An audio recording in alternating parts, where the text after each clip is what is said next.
Buenas noches, maestra. Mi equipo y yo le vamos a hablar sobre la reforma que tuvo el artículo 3 constitucional de los Estados Unidos mexicanos y el cual fue publicado el 5 de marzo de 1993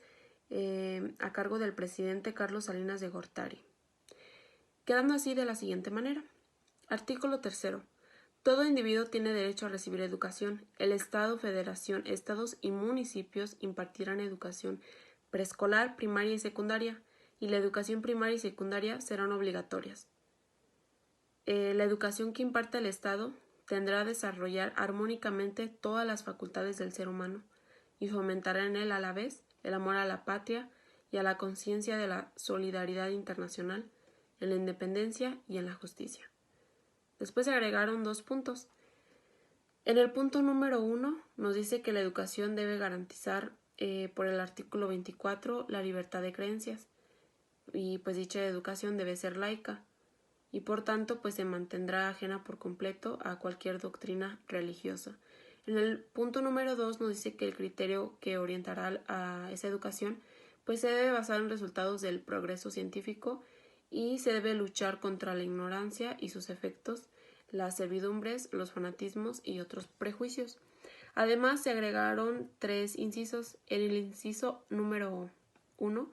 nos dice que será la educación democrática, considerando la democracia no solamente como una estructura jurídica y un régimen político, sino como un sistema de vida fundado en el constante mejoramiento económico, social y cultural del pueblo. En el inciso B nos dice que será nacional, en cuanto sin hostilidades ni exclusivismos y pues debe atender a toda la comprensión de los problemas sociales, al aprovechamiento de los recursos, a la defensa de nuestra independencia política y al aseguramiento de nuestra independencia económica y a la continuidad y acercamiento de nuestra cultura. Y en el inciso C menciona pues que la educación debe contribuir a la mejora de la convivencia humana y tanto los elementos que aporte a fin de robustecer en el educando, junto con el aprecio para la dignidad de las personas y la integridad de la familia, la convicción del interés general de la sociedad, así como la igualdad de derechos en todos los hombres, evitando los privilegios de raza, religión, de grupos sociales, de sexos o de individuos. Para dar pleno cumplimiento a lo dispuesto en el segundo párrafo, en la fracción 2, el Ejecutivo Federal determinará los planes y programas del estudio de la educación primaria, secundaria y normal para toda la República. Para tales efectos, el Ejecutivo Federal considerará la opinión de los gobiernos de las entidades federativas y de los diversos sectores sociales involucrados en la educación en los términos que la ley señale. El cuarto nos dice que toda la educación que el Estado impartirá será gratuita. El quinto, además de impartir lo que es la educación preescolar y primaria y secundaria, señaladas en el primer párrafo, el Estado promoverá y atenderá todos los tipos de modalidades educativas, incluyendo lo que es la educación superior, necesarias para el desarrollo de la nación, apoyará la investigación científica y tecnológica y alentará el fortalecimiento y la difusión de nuestra cultura.